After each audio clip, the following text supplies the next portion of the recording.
ফুলকপির আড়ালে মদ পাচার, শিলিগুড়িতে গ্রেপ্তার এক, উদ্ধার প্রায় ৪২ লক্ষ টাকার মদ।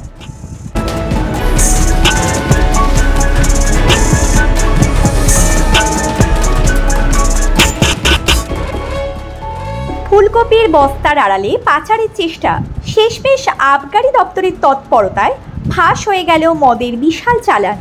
গোপন সূত্রে পাওয়া তথ্যের ভিত্তিতে অভিযান চালিয়ে এক চম্পাশাড়ির প্রধাননগর এলাকায় এক সন্দেহভাজন পিকআপ ভ্যান থেকে উদ্ধার হলো প্রায় ১৮০০ বোতল মদ, যার বাজার মূল্য আনুমানিক ৪১,৭৫,০০০ টাকা।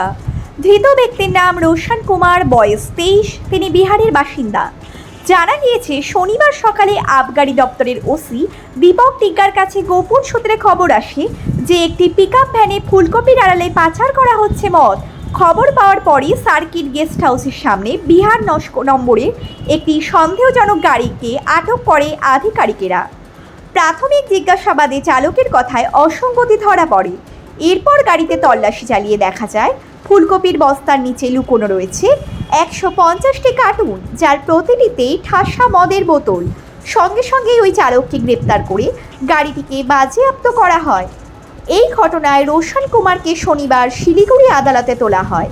পাশাপাশি এই চক্রে আরও কারা জড়িত তা জানার জন্য তদন্ত শুরু করেছে পুলিশ ও আবগারি দপ্তর।